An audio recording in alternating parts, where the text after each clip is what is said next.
Hi there, I'm Director of Content Marketing at DNSFilter, Serena Raymond, and I am joined by former CTO and co-founder of Duo Security, Jon Oberheide, who's recently joined the board of directors here at DNSFilter. So Jon, thanks for taking the time to chat with me today. We're really excited to have you literally on board. Yeah, thanks. Thanks, Serena. Good to chat. I Yeah, like the puns. I'm here for the puns. So the first question that I have for you is what led you to joining DNSFilter's board of directors? Why did you ultimately decide to join? Maybe the quick backstory. I was a co-founder and CTO at Duo Security and was fortunate to build that business over 12 years through acquisition with Cisco in 2018. I left in 2021, and I really found that a lot of the kind of experience of a lifetime, a lot of great learning through that journey, and kind of saw the next phase of my career and my personal mission to try to give back to sort of the next generation of founders that went through that same experience that I had, especially those years of sort of scaling and hypergrowth. So this current phase of my career, I'm trying to give back to those founders and companies through board service, particularly for high growth companies in that 10 million to 100 million phase. So I connected with Thomas Crane, who's a partner at Insight. He's a prolific security investor, and he mentioned that DNSFilter was looking to find an independent director. So that interests me, a cybersecurity company that's in that sort of target range and looking to expand their board beyond the set of investors that they had from their fundraising rounds. And so that was kind of how I came to DNSFilter and just started digging in from there. And through conversations with Ken, who's the founder and CEO of DNSFilter, and the broader management team and the board, as I dug in more, I sort of started getting more positive momentum and positive feelings, and really started liking what I was finding and seeing about the business. And I kind of think of it in three different buckets. One is the product. Like DNSFilter is the leading product in the DNS security space. From a business perspective, certainly high growth, very efficient business with a very diverse go to market, and most importantly, happy customers. I think back to my days at Duo. Sort of the most fulfilling part of the job was kind of seeing the success that our customers had. And in the security space, there's lots of bad products out there and bad vendor customer relationships and bad user experiences. So to find another company that had such sort of fanatical, customer love and adoption was really important for me. And maybe less on the business side, but more on the personal side. I think that founder chemistry and alignment is so important. I found that with Ken. I found that with the leadership team. I found that with the rest of the board. And life is too short not to work with great people. So that experience, sort of going through the process with the team, was really, really validating. And that's the reason I decided to come on board. That's awesome. That's really cool to hear. And I agree. I'm a little biased, but I think we have a special team here at DNSFilter. And we're very customer centric company. When our customers say things, we care. And nothing's cooler than getting to hear from customers how they're using the product, what successes they've seen, and also the feedback and like what can we do to make your lives easier. So like yeah. IT headaches and cybersecurity headaches are universal, so anything we can do to make those easier. And it's rare. It's unfortunately rare to find particularly in the security space, find security companies that customers like or love, that they don't hate. We have a long history in the security industry of building companies and products and relationships that have just resulted in very very negative culture and negative experience. So it's great to see companies like DNSFilter trying to turn that around. And I know you touched on this a little bit in answering the first question, but I was curious, are there any similarities that you see between DNSFilter and Duo Security and when you were building that? Yeah, well, our mission at Duo was democratizing security by making it easy and effective. And maybe that seems a little cliche, like every startup is trying to democratize whatever they're doing, but we were pretty serious about it. And what we meant by democratizing security was bringing security controls and technology to organizations of all shapes and sizes. And that's anywhere from a down market, SMB mom and pop coffee shop that has a security burden because they accept credit cards, all the way up to, your global financials, your Fortune 100, your federal, US federal customers, and everybody in between. So that was kind of how we started at Duo, was how can we bring technology that applies to all of these different organizations, which have wildly different, requirements, but it kind of makes sure that you focus on something that is sort of baseline and fundamental in the security space, that every single one of those users, every single one of those IT or security administrators, every single one of those organizations might have. And the second part of that mission statement, of being easy and effective, also sounds cliche, but as we talked about, like, a lot of the security industry is full of sort of products and experiences that are not easy to use, not easy to deploy, not easy to manage, and that don't actually solve the problem. There's a lot of snake oil, too much snake oil in the security industry. And so we wanted to focus on what are the controls that really sort of move the needle for security teams out there. And that was, I see a lot of that mission in DNSFilter. When you have a product that can go as far down as VSB, that can sell through MSPs and MSSPs, that can sell direct to mid-size and enterprise organizations, this very sort of wide breadth of market and sort of wide applicability to security teams across those organizations is exciting. Like, that not only creates a lot of interesting challenges to solve in the business, like how do we build a one-to-one customer success program for enterprise customers, and how do we build a one-to-many program for all of our down-market customers. But it also is just an incredibly sort of inspiring company to work for. You have this enormous market to go after, which is good for the business. You can serve tens or hundreds of thousands of customers and millions of end users.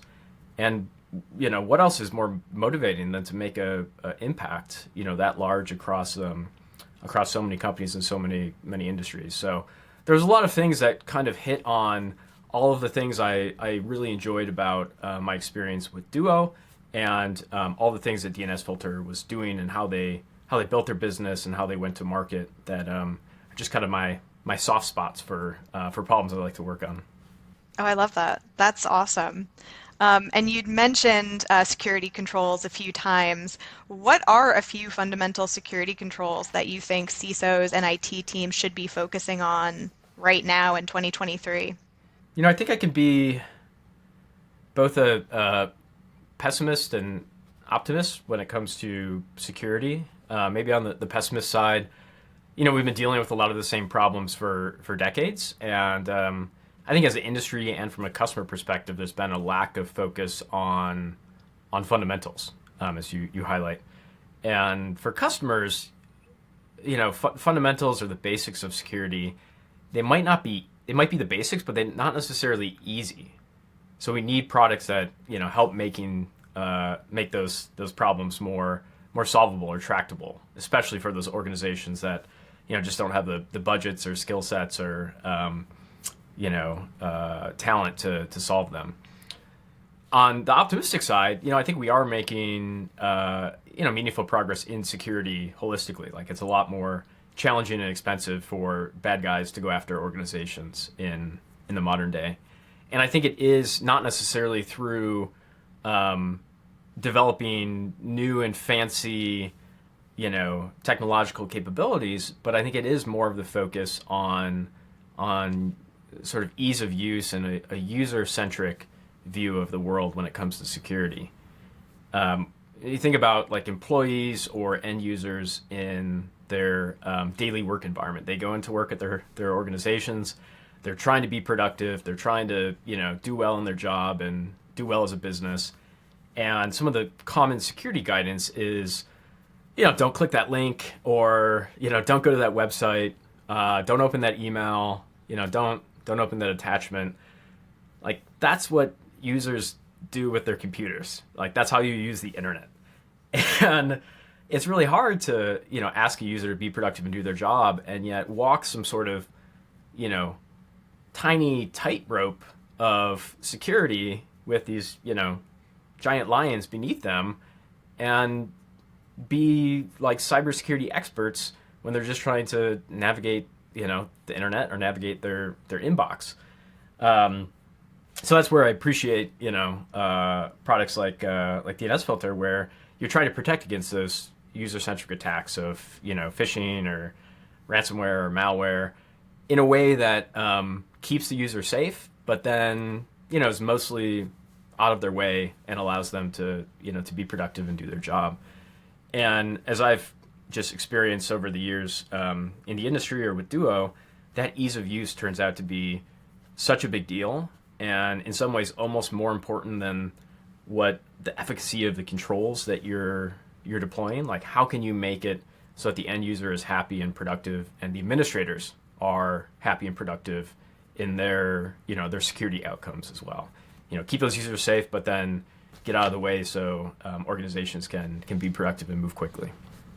Yes, we're not here to obstruct productivity at all. There was a CIO who talked about the evolution of security from the Department of No to the Department of Secure Enablement, and I think that's a good progressive way that a lot of security teams operate in the modern day. But we also need vendors and security products that make that easier, that enable that philosophy.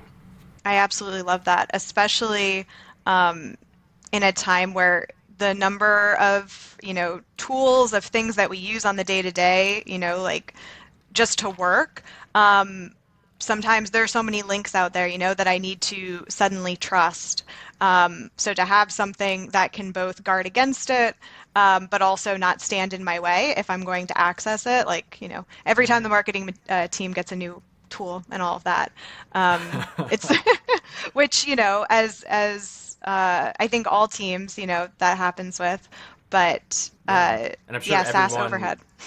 every listener out there has sat through a security awareness training program where it's like double and triple check the hyperlinks that you click on to make sure they're legitimate websites. And it's like, what? Like, no, like, oh, we can't expect users to like analyze is that a lookalike domain? Is that is there a typo in the a typo squatting on that one? Is this a phishing site? Like, the login prompt looks a little different. Maybe that's a phishing one and that one's not. Like, that's just an unreasonable burden to put on end users when we just need to kind of make them secure, hopefully without them ever knowing that we're in the background doing our job.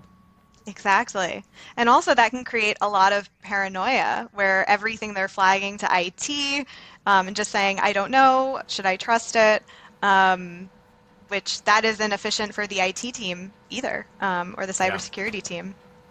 it's a tough business we're in. It's like Yeah, if most end users' interactions with security technology is always negative. It's like yeah, you're clicking on the bad links, or you're opening the bad attachment. And it's great to have if you're able to have a interaction with end users that's actually positive versus a negative experience. Like, hey, you're actually doing a good job, end user, keep it up. absolutely. So what do you think the future holds for DNS filter? Yeah, so I've been on the board for a few months now, and as I mentioned, this is the most exciting phase of the company. I think the things I've learned about the organization, both before coming on board and now a few months in, is there's a incredible foundation to build on. There's a great product that's already in the market that we can continue to broaden its reach.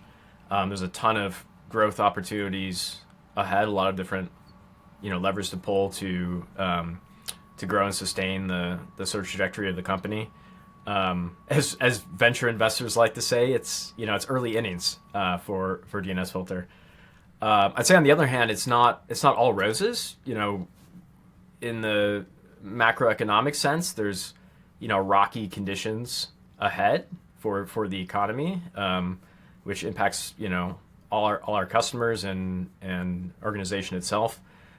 Security is always a hyper competitive market, so we need to stay ahead with the sort of the efficacy, the performance, the usability, sort of legs up that we have on our competitors.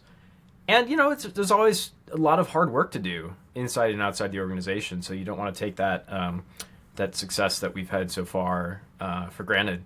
But I see all those as positive, interesting challenges to work through, and I'm excited to help where I can to build DNSFilter into an enduring company. And thanks again, Jon, for joining me, and very excited to have you on the board. No problem. Thank you, Serena.